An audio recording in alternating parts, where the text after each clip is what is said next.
السلام عليكم ورحمة الله تعالى وبركاته. مرحبا بالجميع وتحية إليكم من جديد. برنامج اليوم هو برنامج مهم موجه خاصة إلى الإخوة والأخوات الذين لديهم تساؤل عن الخطاب الأمريكي الذي ألقاه الرئيس الجديد للولايات المتحدة الأمريكية بالكونغرس الأمريكي. إذن هناك نقاط مهمة سوف نتطرق لها في البرنامج، ولا بأس إن استفدتم من البرنامج أن تقوموا بمشاركته مع الأصدقاء والأحبة، هذا كله لكي تعم الفائدة. ولا تنسوا أن تشتركوا في القناة. إذن بالنسبة للخطاب التاريخي الذي ألقاه الرئيس الجديد للولايات المتحدة دونالد ترامب أمام أعضاء الكونغرس، سواء الجمهوريون والديمقراطيون، نعتبره خطابا مؤثر على كل الأصعدة. ممكن أننا سوف نصنفه بالمؤثر، سلبي وإيجابي في نفس الوقت، وسوف نوضح لكم هذا، وسوف نحلل هذا الخطاب الذي أخذ متسعا من الوقت، أي وقت طويل، ألقى فيه ترامب كل ما هو مهم من تغييرات سياسية سواء داخلية وخارجية،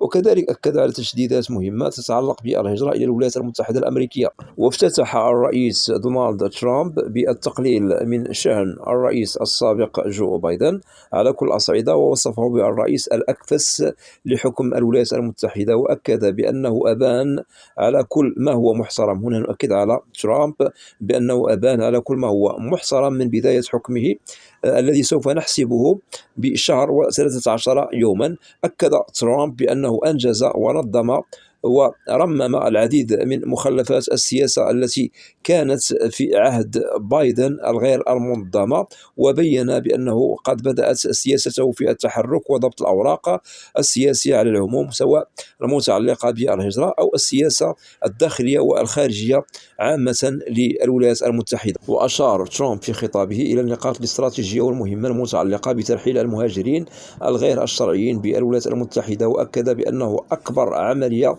تتم في عهده، أي في عهد الرئيس دونالد ترامب، سجلتها الولايات المتحدة. وأشار إلى نقاط مهمة بأنه كل مهاجر غير قانوني هو يعتبر غير مقبول ولن تتسامح معه السلطات الأمريكية، وسوف يتم ترحيله لبلده الأم. وأكد على نقطة مهمة، وأشار إلى المهاجرين الضالعين في خروقات قانونية سواء المتعلقة بالجريمة المنظمة والضلوع مثلا في تجارة المخدرات وأيها خروقات قانونية، فالسلطات الأمريكية ممكن أنها تقوم بسجن المهاجرين الغير الشرعيين الذين ثبت بأنهم بالطبع وقعوا في خرق قانون هجرة بالولايات المتحدة الأمريكية. ومؤكد هذا يشمله كل ما هو يتعلق بالخروقات القانونية، وعقوبة السجن تختلف من مهاجر لآخر على حسب الجريمة والمشكل المقترف. وأكد ترامب بأنه أعطى أمره لإيلون ماسك لقيادة وزارة الكفاءة الحكومية، لأنه قد اتضح بأن هناك حظر وفساد للاقتصاد الأمريكي بمئات المليارات والدولارات. وأكد على العمل لأجل كل ما هو متعلق بالثروة المعدنية بالولايات المتحدة، وهذا لأجل إعادة وترميم ما أفسده الرئيس السابق بايدن، وهذا لانتعاش الاقتصاد الأمريكي من جديد. وأكد ترامب بأن الحلم الأمريكي هو موجود وسوف يظل موجودا في عهده ومستقبلا. وأكد كذلك على الصناعات المختلفة، وأشار للتأكيد على القطاع والمجال المتعلق لصناعة السيارات بالولايات المتحدة، لأن هناك بلدان منافسة.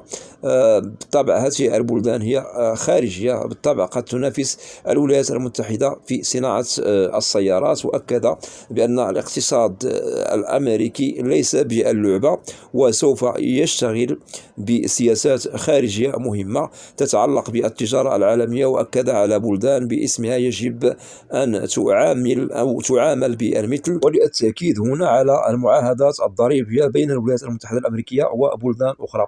وأكد كذلك بأن هناك بلدان سماها وهي كندا والمكسيك كانت تستفيد من إعانات من الولايات المتحدة الأمريكية، وهذه الأموال هي أموال ضخمة تعد بالمليارات من الدولارات. وكذلك أكد على الرسوم القانونية الجمركية يجب يعاد فيها النظر والمحاسبة لأجل إضافتها في عهده. وأكد بأن الولايات المتحدة سوف تستقبل رجال أعمال ومستثمرين بالطبع في عهده تعود على الولايات المتحدة الأمريكية بالنفع والاستقرار الاقتصادي الأمريكي. وكذلك أكد ترامب على نقاط مهمة متعلقة بسياسته الجديدة على الحرب الدائرة بين روسيا وأوكرانيا. وأكد ترامب على أن السياسة الداخلية للبلد سوف تنظف الولايات والمدن الأمريكية من أيها مهاجرين دخلاء غير مرغوب فيهم، وأكد على المهاجرين الغير القانونيين، وأشار بأن أمريكا في عهد ترامب ليست هي التي حكمت في عهد بايدن، لأنه أشار بأن في عهد بايدن كانت الهجرة مفتوحة بدون محاسبة بدون نظام، وهذا يشمل المهاجرين الغير القانونيين. وأكد بأن هذا الزمن قد فات ولن يعاد نفس المشكل للهجمة الشرسة من المهاجرين الغير الشرعيين أي الغير القانونيين. وأكد على التشديد بما هو يعنى بحراسة الحدود الأمريكية وتنظيم كل ما هو يسري في الهجرة القانونية. وأكد بأنه كل مهاجر غير قانوني يعرف بأنه في عهد ترامب لا يمكنه أن يغامر، لأنه هناك سلطات الحدود تضرب بيد من حديد كل ما هو يريد الدخول إلى الولايات المتحدة بصفة غير قانونية. وأكد كذلك بأنه الموظفين الفيدراليون كل من لا يريد أن يمتثل للقوانين التابعة للرئيس دونالد ترامب فسوف يقال بالطبع من عمله، لأنه كل موظف فيدرالي لا يمتثل للقوانين التي جاء بها الرئيس دونالد ترامب بالطبع هنا سوف يقع في المحظور إن لم يمتثل لهذه القوانين، وبالطبع سوف يفصل ويقال من عمله.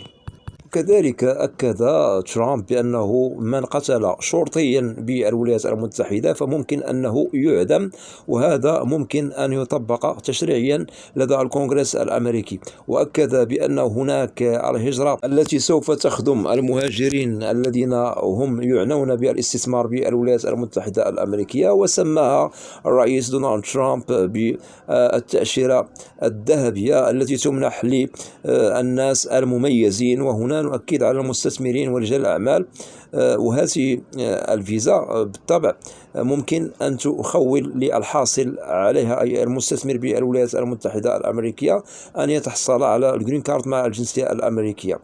وسبق لي أن وضحت نقاط مهمة عن فيزا أخرى للمستثمر بالولايات المتحدة، سبق أن وضحت هذا عبر القناة، كانت تمنح للمستثمر ولا زالت وقانونها ساري المفعول لحد الآن. أما التأشيرة الذهبية فممكن أن يشتريها المستثمرون رجال الأعمال لأجل الحصول على الجنسية الأمريكية ولأجل استثمار أموالهم بأمريكا في مشاريع ضخمة. هذه المشاريع بالطبع ترامب يرحب بها ويرحب بكل من يريد التقديم على هذه التأشيرة الذهبية، شرط أن تتوفر فيه الشروط المهمة في هذا المستثمر أو رجل الأعمال إذا أراد التقديم عليها. وهناك نقاط أخرى مهمة أشار إليها ترامب تتعلق بالضرائب الداخلية وبعض التغييرات تتعلق بالمنتوج الغذائي والصناعي إلى غير ذلك. أشار إلى نقاط مهمة تخص توضيحاته في خطابه أمام الكونغرس الأمريكي.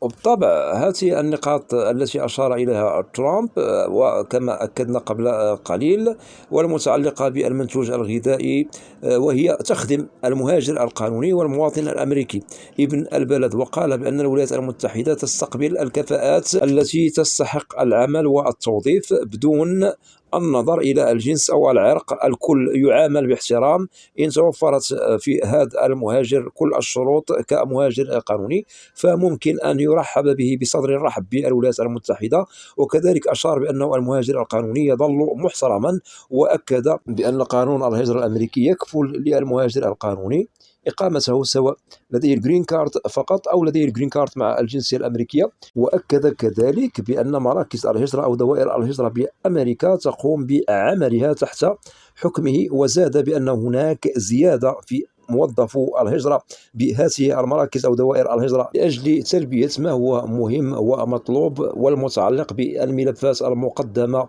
بدوائر الهجرة بأمريكا. وأكد بأن السفارة الأمريكية تقوم بأعمالها في أحسن الظروف والأحوال، والعمل يسير لدى السفارة الممثلة وزارة الخارجية الأمريكية في جميع البلدان بشكل منظم بدون مشكل. وهناك نقاط أخرى قام ترامب بتغييرها والتشديد عليها هي متوفرة في خطابه التاريخي تاريخي ممكن أن تقوموا بالعودة إليه لهذا الخطاب بالطبع، وسوف تستفيدوا أكثر وأكثر. للخلاصة ذكرت لكم المهم الذي طرح في نقاط خطاب الرئيس دونالد ترامب في الكونغرس الأمريكي، وأتمنى أنكم تستفيدوا من كل ما هو مطروح في نقاط البرنامج. ولا بأس أن تشاركونا كل ما هو مهم من طرفكم بالطبع.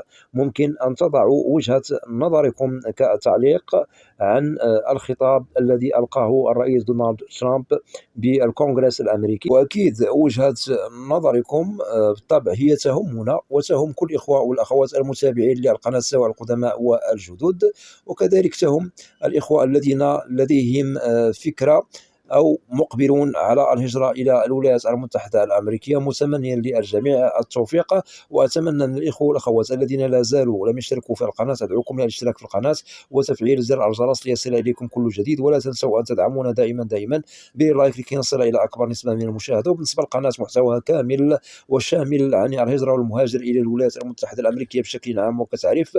وإذا لديكم أسئلة ممكن طرحها كتعليق عبر القناة، وسوف تجدوا الإجابة عبر البرنامج المعروف في القناة، برنامج أسئلة وأجوبة، لأنني لا أستثني منكم أحدا. وأود أن أشكر جزيل الشكر كل الإخوة والأخوات الذين يقومون بوضع تعاليق محترمة. مرحب بكم جميعا بأسمائكم، وإلى لقاء قريب بإذن الله، والسلام عليكم ورحمة الله تعالى وبركاته.